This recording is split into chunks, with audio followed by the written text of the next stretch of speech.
Hello students. तो देखिए, last lecture में हमने अपने चैप्टर केमिकल बॉन्डिंग में बात की थी अबाउट हाइब्रिडाइजेशन के लिए इन रिएक्शन इंटरमीडिएट्स की कैसे हम रिएक्शन इंटरमीडिएट्स में हाइब्रिडेशन को फाइंड आउट करते हैं। हमने कार्बोकेटायन, कार्बो एनायन, ठीक है।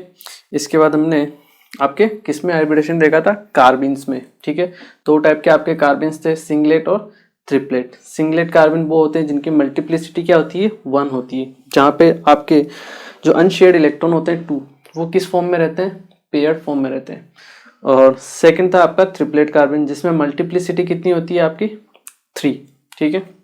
जो अनशेयर्ड इलेक्ट्रॉन है वो आपके क्या रहते हैं, अनपेयर्ड, मतलब अलग अलग ऑर्बिटल्स में प्रेजेंट होते हैं, ठीक है। ये चीज़ हमने देख ली थी, ठीक है।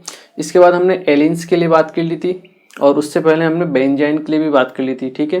बेंजाइन में हाइब्रिडाइजेशन से आपके पाई बॉन्ड का फॉर्मेशन होता है, ठीक है। ये चीज़ यहाँ ध्यान रखनी है आपको। और जो कार्बन का हाइब्रिडेशन होता है वो बाद में भी क्या होता है आपका, जो पहले होता है सेम ही होता है, दैट इज sp2, ठीक है। और बाद में हमने पढ़ा था एलिन्स के बारे में, ठीक है। अगर even number of double bond हैं आपके पास एलिन्स में, तो आपका जो एलिन होगी वो क्या होगी, नॉन प्लेनर होगी। लेकिन अगर आपके पास number of double bond odd हो गए, ठीक है, जैसे 3, 5, तो आपकी जो एलिन्स होगी वो क्या होगी, प्लेनर होगी, ठीक है। ये चीज़ आपको ध्यान रखनी है। आज हम वहीं से आगे स्टार्ट करेंगे। आज भी अपना एक स्पेशल टॉपिक रहेगा, ठीक है, उसके बारे में हम बात करेंगे। वो टॉपिक है आपका hybridization in odd electron species. उन स्पीसीज में जहाँ पे आपके पास odd number of electrons present होते हैं, वहाँ पे हाइब्रिडेशन कैसे हम फाइंड आउट करते हैं, ठीक है, उसके बारे में हम बात करते हैं, ठीक है। तो आज का टॉपिक रहेगा अपना hybridisation in odd electron species. देखिए, अगर हम ओड इलेक्ट्रॉन स्पीसीज के बारे में बात करें, ठीक है, तो इसको हम कैसे डिफाइन करते हैं, ठीक है। जनरली बहुत से लोग तो इसको ऐसे बोल देते हैं कि नॉट डिफाइन है, बट डिफाइन होता है ये, ठीक है ना। कैसे डिफाइन होता है उसके बारे में हम बात करते हैं। हम दो एग्जांपल लेते हैं, एक लेते हैं हम CH3 और एक हम लेते हैं आपका CF3, ठीक है, जिनमें दोनों के पास क्या है, एक एक इलेक्ट्रॉन है, ठीक है। तो देखिए, इनमें अगर हम बात करें, ठीक है, एक एक इलेक्ट्रॉन दोनों में प्रेजेंट है अनपेयर्ड फॉर्म में, ठीक है। तो देखिए, अगर हम बात करें CH3 और CF3 के लिए, तो अगर हम कार्बन के लिए बात करें, देखिए कार्बन, इसका इलेक्ट्रॉनिक कॉन्फ़िगरेशन हम लिखते हैं 2s और 2p3, 2s और 2p3, ठीक है। चारों आपके इलेक्ट्रॉन अनपेयर्ड फॉर्म में, ठीक है, एक्साइटेड स्टेट में। ये इसका क्या हो गया, इलेक्ट्रॉनिक कॉन्फ़िगरेशन हो गया। अब कार्बन को हाइड्रोजन के साथ 3 बॉन्ड बनाना है, मतलब यहाँ पे इंटरमिक्सिंग होगी, ठीक है, एक s और 2p के बीच में, ठीक है। इंटरमिक्सिंग होगी आपकी 1s और 2s और 2p के बीच में। यहाँ से आपके पास 3 नए हाइब्रिडाइज ऑर्बिटल्स बनेंगे, ठीक है। वो कौन कौन से होंगे, sp2 हाइब्रिडाइज ऑर्बिटल्स होंगे, ठीक है, जिनमें आपके पास 1, 2 और 3 इलेक्ट्रॉन प्रेजेंट होंगे, ठीक है। इसको मैं यहाँ लिखता हूँ, ठीक है, थोड़ा सा साइड में। तो देखिए, 3 तो आपके पास क्या होंगे, sp2 हाइब्रिडाइज ऑर्बिटल्स होंगे, फर्स्ट, सेकंड, थर्ड, ठीक है। ये आपके sp2 हाइब्रिडाइज ऑर्बिटल्स, ठीक है। एक आपके पास p ऑर्बिटल प्रेजेंट रहेगा, ठीक है, जिसमें आपके पास एक इलेक्ट्रॉन प्रेजेंट रहेगा, ठीक है। ये आपका p इलेक्ट्रॉन, 2p इलेक्ट्रॉन, ठीक है। अब इन दोनों के बीच में क्या होता है, थोड़ा बहुत एनर्जी डिफरेंस तो होता ही है। sp2 हाइब्रिडाइज ऑर्बिटल्स आपके नीचे रहते हैं, जबकि 2p हाइब्रिडाइज ऑर्बिटल्स क्या होते हैं, आपके हायर लेवल पे रहते हैं। ये होता है energy gap, delta E, that is equal to energy gap. इसे हम क्या बोलेंगे, आपका एनर्जी गैप बोलते हैं, ठीक है। चलिए, ये हुई CH3 की बात। अब देखिए, अगर हम बात करें, देखिए कार्बन की बात तो हुई, CH3 और CF3 के लिए बात करें। ये कार्बन, ये एक इसके पास लोन पेयर नहीं है, एक इलेक्ट्रॉन प्रेजेंट है, ओड, ठीक है। ये आपका हाइड्रोजन, ये आपका हाइड्रोजन, ये आपका हाइड्रोजन, ठीक है। सेकंड CF3, यहाँ पे भी आपके पास एक इलेक्ट्रॉन प्रेजेंट है, ये फ्लोरीन, ये फ्लोरीन और ये आपका एक ये फ्लोरीन। ठीक है, तो देखिए इनमें हाइब्रिडाइजेशन कैसे निकालते हैं वो अपने को ध्यान रखना है। देखिए हाइब्रिडेशन निकालने का कॉन्सेप्ट क्या है, ओड इलेक्ट्रॉन स्पीसीज में आपको ये एनर्जी गैप देखना है। ठीक है, ये एनर्जी गैप अगर कम होगा तो यहाँ पे sp2 और p ऑर्बिटल में क्या हो सकती है, मिक्सिंग हो सकती है। लेकिन अगर ये एनर्जी गैप ज़्यादा होगा, ज़्यादा डिफरेंस रहेगा, उस कंडीशन में आपके sp2 और 2p ऑर्बिटल में इंटरमिक्सिंग नहीं हो पाएगी।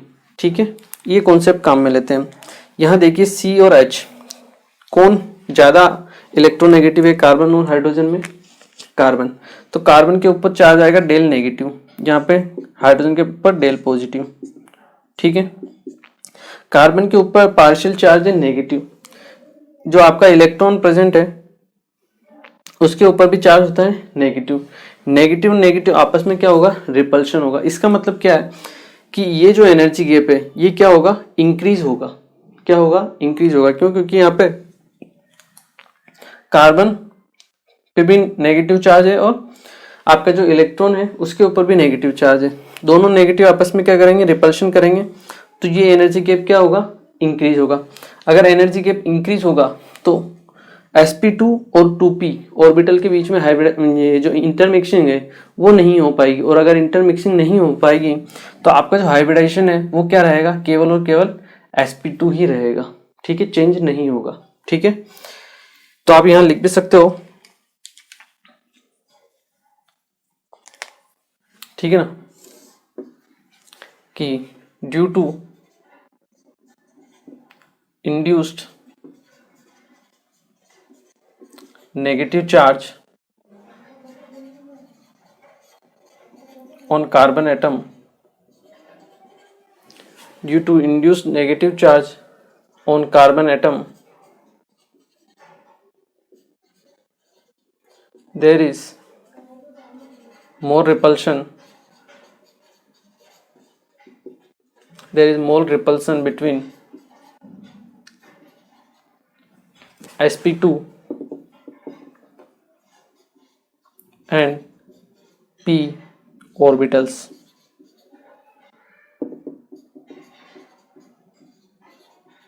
There is more repulsion between sp2 and p orbitals and mixing will not occur here. यहाँ पे आपकी इंटरमिक्सिंग नहीं होगी। तो आपका जो हाइब्रिडाइजेशन होगा वो क्या होगा, सेम जो 1 2 3 नीचे वाले आपके ऑर्बिटल से बना हुआ है जो है आपका sp2। So the hybridisation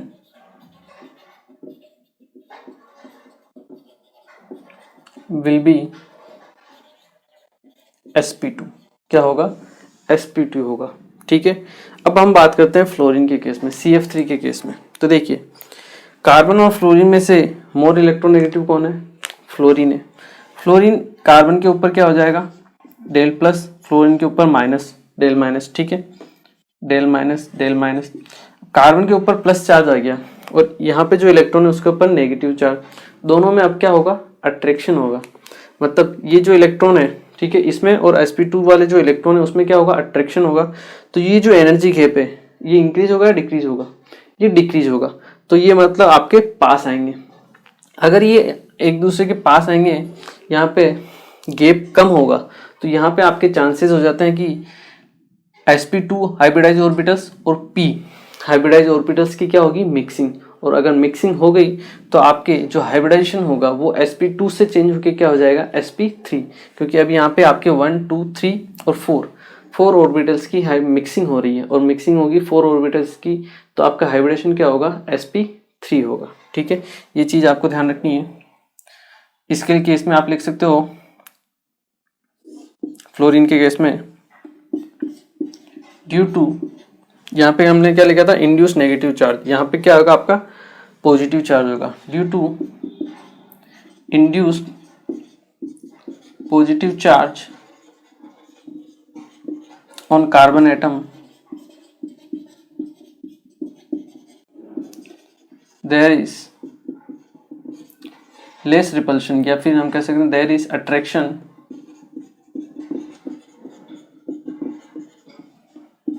between sp2 and p orbitals and the energy gap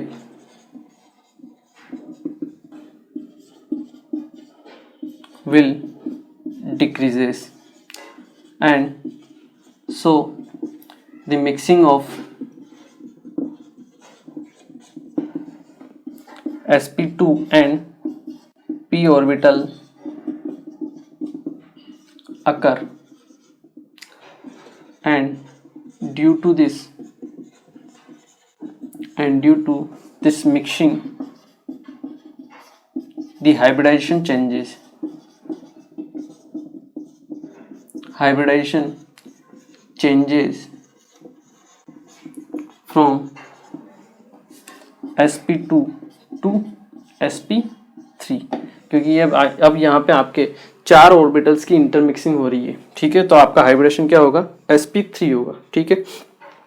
तो इस टाइप से हम क्या करते हैं, ओड इलेक्ट्रॉन स्पीसीज के अंदर क्या निकालते हैं, हाइब्रिडेशन निकालते हैं। आपको चेक करना है कि जो सेंट्रल एटम है उसके पास जो सराउंडिंग एटम है, वो जो सराउंडिंग एटम है वो अपने सेंट्रल एटम के ऊपर कौन सा चार्ज इंड्यूस कर रहा है। अगर सराउंडिंग एटम सेंट्रल एटम के ऊपर पॉजिटिव चार्ज इंड्यूस कर रहा है तो आपका हाइब्रिडेशन क्या हो जाएगा, sp3 हो जाएगा, मतलब जो नॉर्मल आना चाहिए उससे एक ज़्यादा हो जाएगा, ठीक है। जबकि अगर सराउंडिंग एटम सेंट्रल एटम के ऊपर नेगेटिव चार्ज इंड्यूस कर रहा है तो आपका जो हाइब्रिडेशन है वो जो नॉर्मल हाइब्रिडेशन आना चाहिए वही आता है, इंक्रीज नहीं होता है। यहाँ पे 3 अगर हम सिग्मा बॉन्ड लेते हैं तो sp2 हाइब्रिडेशन आना चाहिए, यहाँ पे भी 3 फ्लोरीन की वजह से sp2 हाइब्रिडेशन आना चाहिए 3 सिग्मा की वजह से।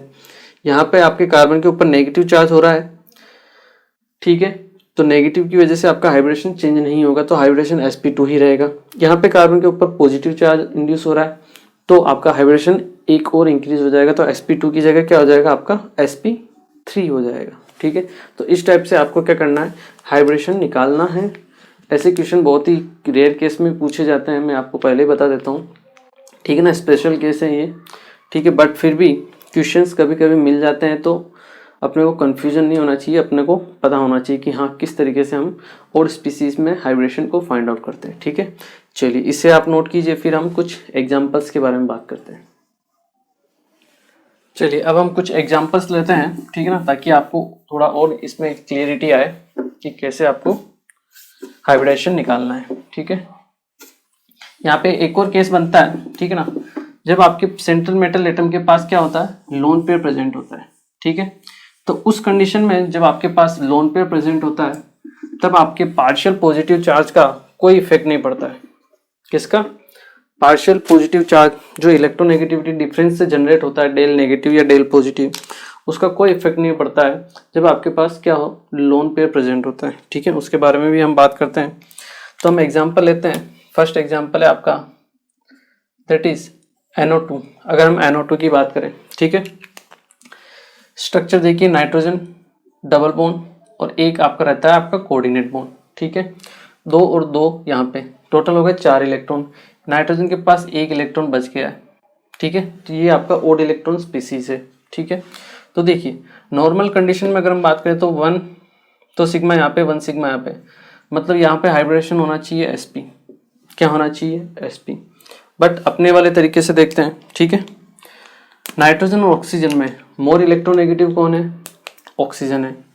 ऑक्सीजन पे आएगा डेल नेगेटिव चार्ज, अगर ऑक्सीजन पे डेल नेगेटिव चार्ज तो नाइट्रोजन पे डेल पॉजिटिव चार्ज, ठीक है। कोई लोन पेयर प्रेजेंट नहीं है, सिंगल आपका इलेक्ट्रॉन है, तो डेल पॉजिटिव और नेगेटिव दोनों के बीच में अट्रैक्शन होगा, एनर्जी गैप कम होगा और मिक्सिंग होगी, मतलब sp और p ऑर्बिटल की क्या होगी, मिक्सिंग होगी, और आपका हाइब्रिडेशन क्या हो जाएगा, sp2, ठीक है। तो कभी भी आपको NO2 में कोई हाइब्रिडेशन पूछे तो क्या रहेगा आंसर, sp2 रहेगा, ठीक है। चलिए सेकंड एग्जांपल लेते हैं हम, दैट इज ClO2, ठीक है। यहाँ पे देखिए क्लोरीन दोनों ऑक्सीजन के साथ डबल बॉन्ड हो गया, एक तो इसके पास लोन पेयर प्रेजेंट रहेगा और एक रहेगा आपका सिंगल इलेक्ट्रॉन, ठीक है।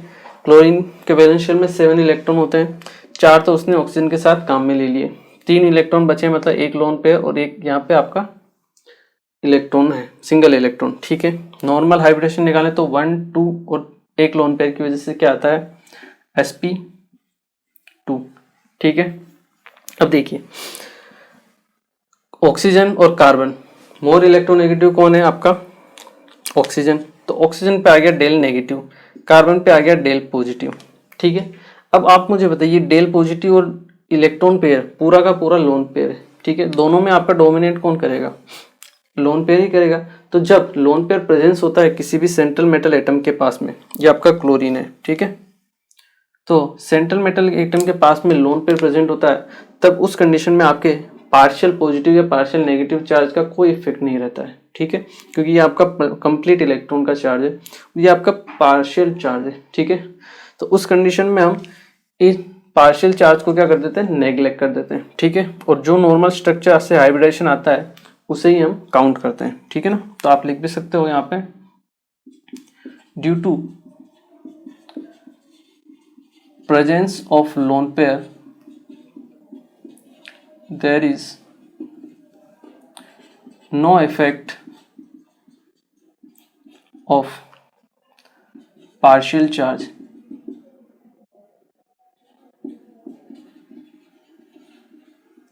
on central atom, ठीक है।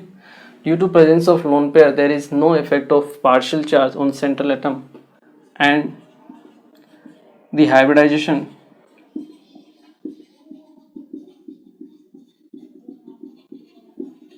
विल बी, क्या रहेगा, 1 सिग्मा और एक आपका लोन पेयर, तो 1 + 2 + 3 की वजह से आपका हाइब्रिडेशन क्या आएगा, sp2 and the hybridisation will be sp2, ठीक है। तो ये चीज़ आपको ध्यान रखनी है, सिंगल इलेक्ट्रॉन है तभी ये आपका कॉन्सेप्ट काम करेगा, लेकिन अगर लोन पेयर आ गया तब आप सिंगल इलेक्ट्रॉन को हटा दो, उसका कोई रोल नहीं आएगा। आप केवल देखो कि नॉर्मल जो हाइब्रिडेशन आ रहा है वो क्या आ रहा है, ठीक है। देखिए ऑड इलेक्ट्रॉन स्पीसीज है, थोड़ा बहुत ध्यान आपको रखना पड़ेगा, ठीक है ना। जैसे ये चीज़ इन्फॉर्मेशन है तो आपको ध्यान रखनी पड़ेगी, ठीक है ना, तभी आपके क्वेश्चन सॉल्व होंगे। हाँ अगर लोन पेयर नहीं है, सिंगल इलेक्ट्रॉन है, तब आपका वो कॉन्सेप्ट काम में आएगा, ठीक है। उसके लिए हम नेक्स्ट एग्जाम्पल लेते हैं, दैट इज ClO3। यहाँ देखिए chlorine, double bond O, double bond O, double bond O, valence shell में 7 इलेक्ट्रॉन होते हैं, 6 तो उसने ऑक्सीजन के साथ काम में ले लिए, एक ही इलेक्ट्रॉन उसके पास बचा हुआ है। अब यहाँ पे आपके लोन पेयर प्रेजेंट नहीं है, तब इसका रोल हम देखेंगे, ठीक है। कार्बन के ऊपर पॉजिटिव चार्ज, ऑक्सीजन के ऊपर नेगेटिव चार्ज। अगर कार्बन के ऊपर पॉजिटिव चार्ज इंड्यूस हो रहा है, इसका मतलब पॉजिटिव और नेगेटिव में इलेक्ट्रॉन एनर्जी गैप क्या होगा, कम होगा। एनर्जी गैप कम होगा तो इंटरमिक्सिंग होगी, और यहाँ पे 1 2 3 पहले था sp2 और उसकी इंटरमिक्सिंग होगी p ऑर्बिटल से, तो आपका हाइब्रिडेशन क्या हो जाएगा, sp3 हो जाएगा, ठीक है। ये चीज़ आपको ध्यान रखनी है। क्लियर है, आई एम श्योर आप लोगों को क्लियर हुआ होगा, ठीक है। आप यहाँ चाहो तो नोट करके भी लिख सकते हो।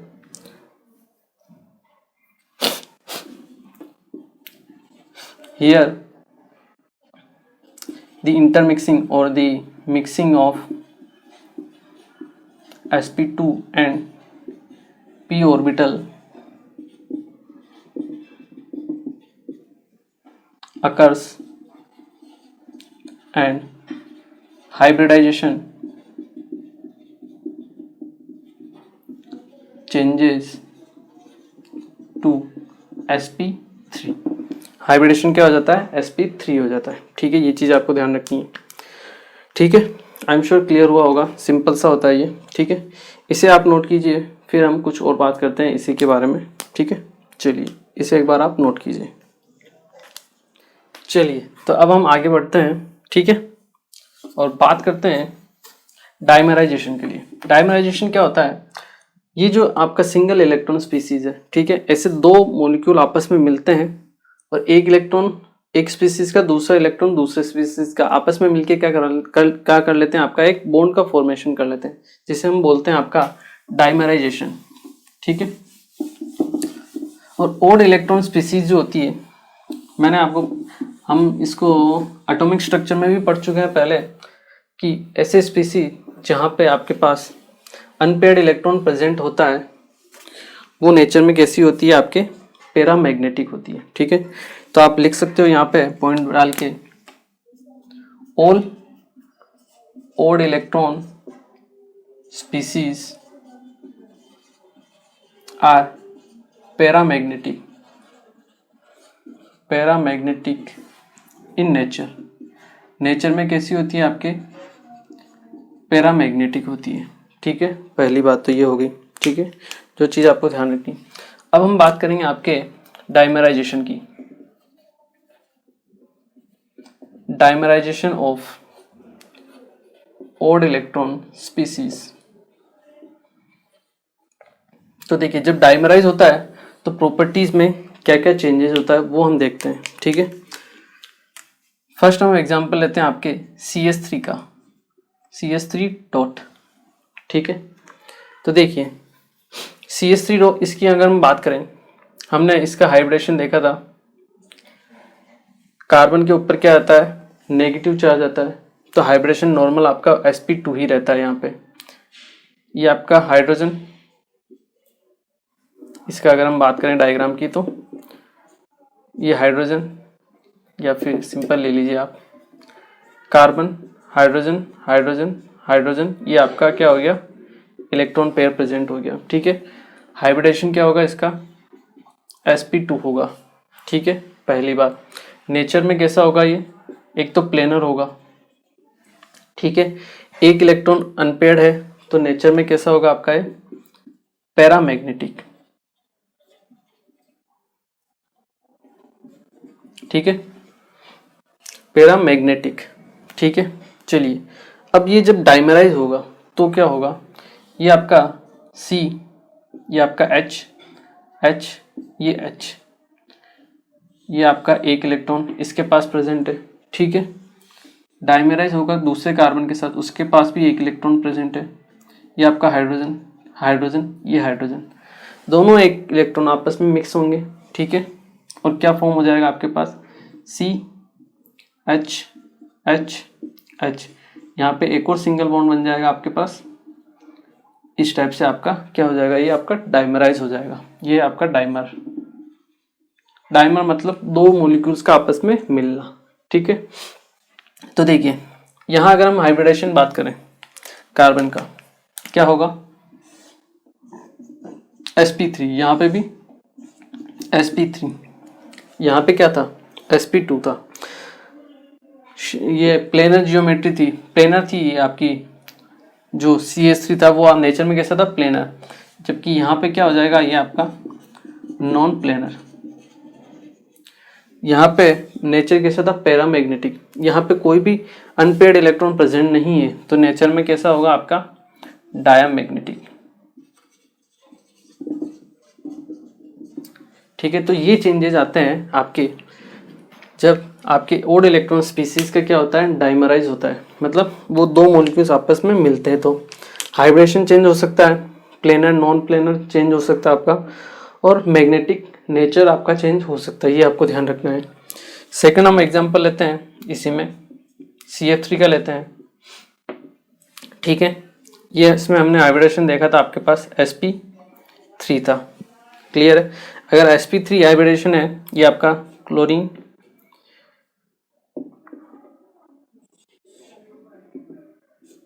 Fluorine, fluorine, fluorine. ठीक है, sp3 हाइब्रिडेशन है, स्ट्रक्चर कैसी होगी, नॉन प्लेनर, और नेचर में क्या होगा, ये आपका पैरामैग्नेटिक,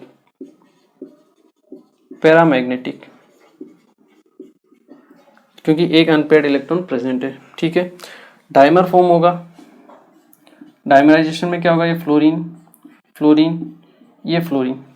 सेम इसी तरीके से क्या होगी, इंटरमिक्सिंग होगी, और क्या फॉर्म होगा, कार्बन, फ्लोरीन, फ्लोरीन, फ्लोरीन। ठीक है, यहाँ पे आप देखिए कार्बन का हाइब्रिडेशन क्या होगा, sp3 ही रहेगा, यहाँ पे भी sp3 ही है, पहले भी sp3 था, बाद में भी sp3, कोई चेंज नहीं। पहले भी नॉन प्लेनर थी, बाद में भी ये आपके नॉन प्लेनर ही रहेगी। पैरामैग्नेटिक थी पहले, बाद में क्या चेंज हो जाएगी आपकी, डायामैग्नेटिक। एक और चेंजेज आएगा इसमें, वो चेंजेज आएगा आपके बॉन्ड एंगल का। किसका चेंज आएगा? बॉन्ड एंगल का। तो देखिए यहाँ अगर हम बात करें, ये मान लो बॉन्ड एंगल है आपका θ1 और ये बॉन्ड एंगल है आपका θ2, ठीक है। तो θ1 और θ2 में क्या आप मुझे रिलेशन बता सकते हो कि θ1 और θ2 में क्या रिलेशन होगा? θ1 बड़ा होगा, छोटा होगा या इक्वल होगा? ठीक है, वीडियो को आप पॉज कर सकते हो, कोई दिक्कत नहीं है, पॉज कीजिए, बताइए, सोच लिया? चलिए देखिए यहाँ पे क्या है, ये दो आपके इलेक्ट्रॉन है, ठीक है, कार्बन और फ्लोरीन के, और यहाँ पे एक इलेक्ट्रॉन है। इनमें होगा आपका repulsion, lone pair bond pair में रिपल्शन होता है, आपको पता है। यहाँ पे भी आपके दो बॉन्ड पेयर हैं और यहाँ पे भी आपके दो बॉन्ड पेयर हैं, ठीक है। यहाँ पे केवल एक इलेक्ट्रॉन से रिपल्शन हो रहा है, जबकि यहाँ पे दो इलेक्ट्रॉन से आपका क्या हो रहा है? रिपल्शन हो रहा है। मतलब यहाँ पे मोर रिपल्शन होगा, और जब रिपल्शन ज़्यादा होता है तो एंगल क्या होता है? डिक्रीज होता है। तो θ2 होता वो आपका डिक्रीज होगा और θ1 आपका क्या होगा? ज़्यादा होगा θ2 से, ठीक है। यहाँ रिपल्शन ज़्यादा होगा, रिपल्शन ज़्यादा होगा, मिनिमाइज करने के लिए आपका एंगल क्या होता है? कम होता है, ठीक है। हमने पढ़ा भी था bond angle is inversely proportional to repulsion, ठीक है। तो रिपल्शन ज़्यादा होगा, बॉन्ड एंगल कम होगा, तो θ2 की वैल्यू कम होगी, यहाँ रिपल्शन कम होगा तो θ1 की वैल्यू ज़्यादा होगी, ठीक है। चलिए इसे आप नोट कीजिए, फिर हम दूसरे एग्जाम्पल के बारे में बात करते हैं। चलिए अब हम एक दो एग्जाम्पल और ले लेते हैं इसी के ऊपर बेस्ट, ठीक है ना। धीरे धीरे आप लोगों को समझ में आ जाएगा ये, ठीक है ना। थोड़ा सा रहता है, नया टॉपिक है, ठीक है ना।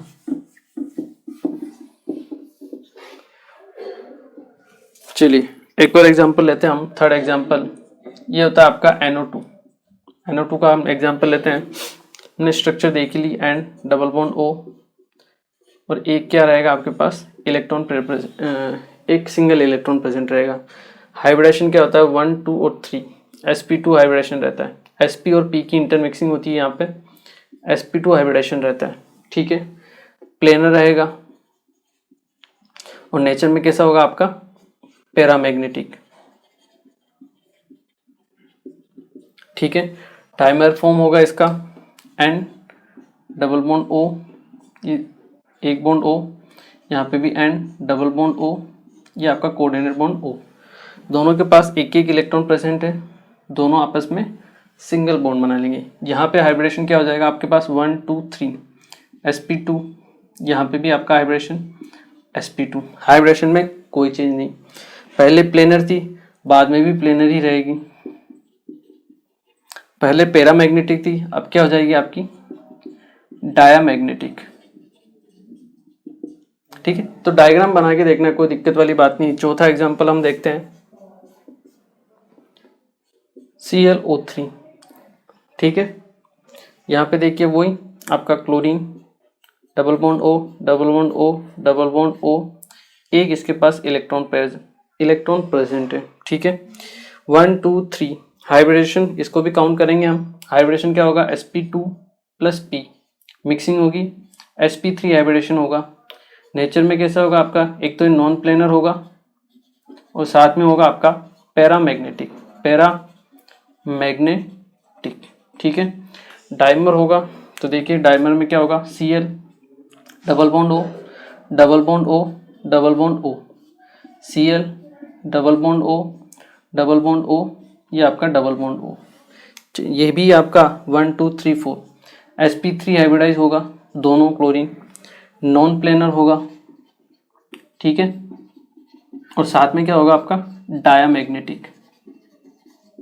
डायामैग्नेटिक होगा, ठीक है। चेंजेस कहाँ आएंगे? वही बॉन्ड एंगल में। यहाँ पे मान लो एंगल है θ1, ठीक है। यहाँ पे मान लो एंगल है आपका θ2, तो θ1 और θ2 में क्या रिलेशन होगा? सेम थिंग, यहाँ दो इलेक्ट्रॉन का क्या होगा? रिपल्शन होगा, यहाँ पे सिंगल इलेक्ट्रॉन का रिपल्शन होगा, ठीक है। तो बॉन्ड एंगल ज़्यादा डिक्रीज होगा, तो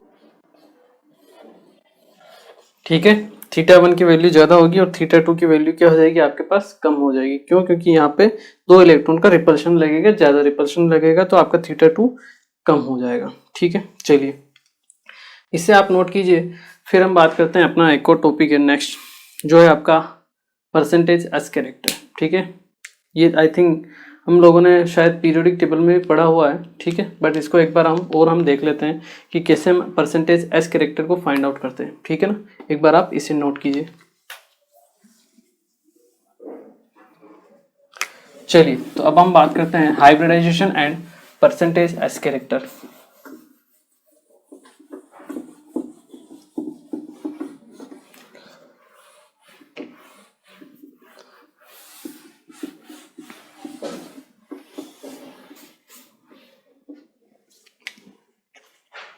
नेक्स्ट टॉपिक है आपका हाइब्रिडाइजेशन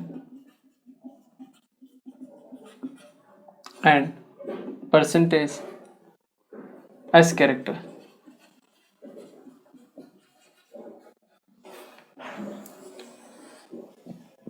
देखिए, परसेंटेज एस कैरेक्टर कैसे निकालते हैं, बिल्कुल सिंपल सा होता है।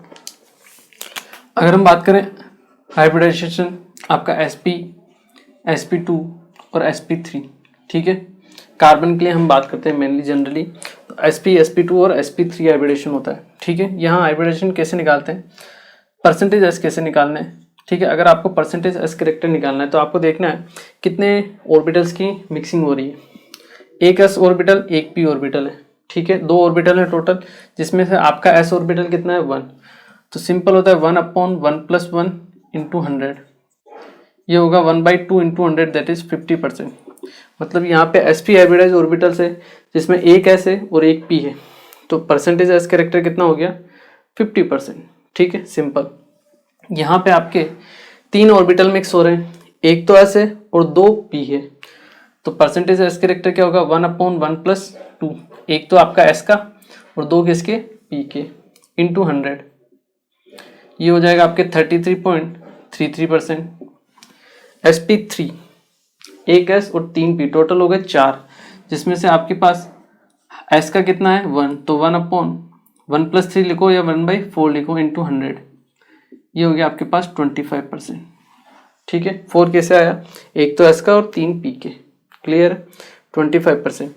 तो परसेंटेज s का क्या हो गया, sp में सबसे ज़्यादा 50%, sp2 में 33.3% और sp3 में आपका 25%, ठीक है।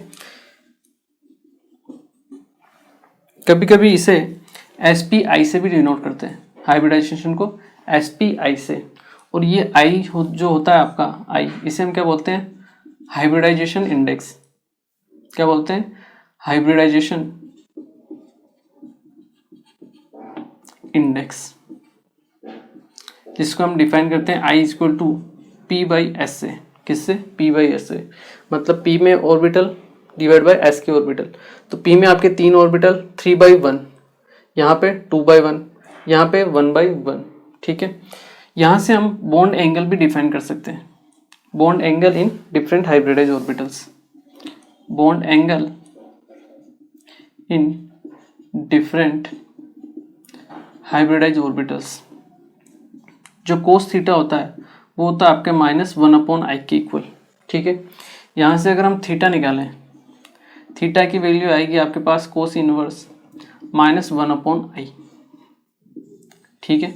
याद बात कुछ नहीं रखना है आपको, याद कुछ नहीं रखना है, देखते चलो समझते चलो, बस याद नहीं रखना है, ठीक है ना।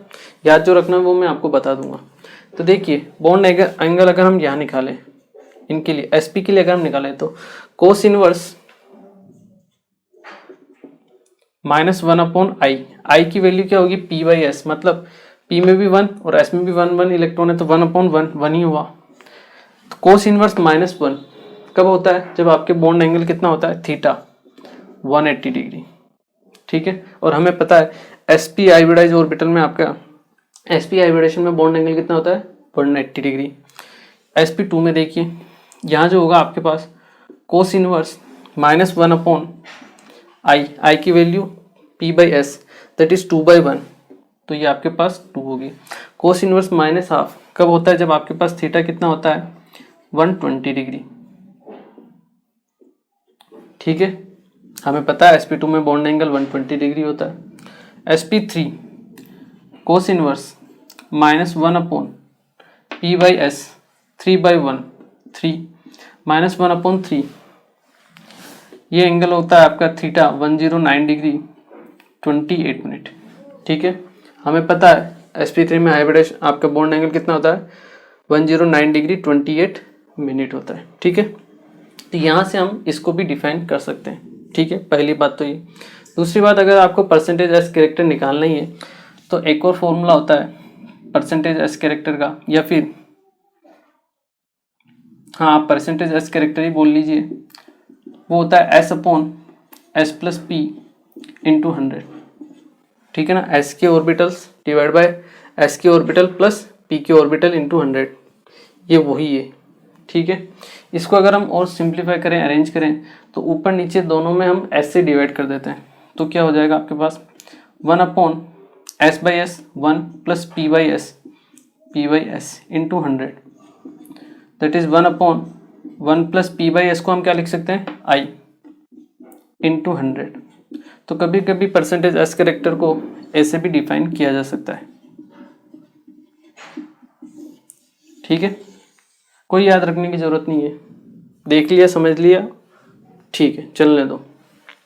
तो देखिए एक चीज तो ये होगी। दूसरी चीज, जैसे जैसे आपका परसेंटेज एस कैरेक्टर इंक्रीज हो रहा है, आप एक चीज और इससे डिफाइन कर सकते हो। परसेंटेज एस कैरेक्टर इंक्रीज होने का मतलब क्या है, आपका जो ऑर्बिटल है वो एस ऑर्बिटल की क्या हो रही, परसेंटेज बढ़ रही है। इसका मतलब एस ऑर्बिटल न्यूक्लियस के सबसे नज़दीक होता है। ठीक है, और परसेंटेज एस कैरेक्टर बढ़ रहा है, इसका मतलब जो आपका ऑर्बिटल है वो न्यूक्लियस के ज़्यादा क्लोज है। ठीक है, और अगर न्यूक्लियस के ज़्यादा क्लोज है तो न्यूक्लियस का अट्रैक्शन उसके ऊपर ज़्यादा रहेगा, और अगर उसके ऊपर न्यूक्लियस का अट्रैक्शन ज़्यादा रहेगा तो वो दूसरे इलेक्ट्रॉन के ऊपर भी अट्रैक्शन क्या लगाएगा, ज़्यादा लगाएगा। मतलब उसकी इलेक्ट्रोनेगेटिविटी क्या होगी, दूसरे इलेक्ट्रॉन को पुल करने की, वो इंक्रीज होगी। ये चीज़ आपको ध्यान रखनी है कि जैसे जैसे परसेंटेज एस कैरेक्टर बढ़ता है, percentage S character is directly proportional to electronegativity. जैसे जैसे परसेंटेज एस कैरेक्टर बढ़ता है उसकी इलेक्ट्रोनेगेटिविटी क्या होती है, इंक्रीज होती रहती है। ठीक है, आप लिख भी सकते हो as percent S character increases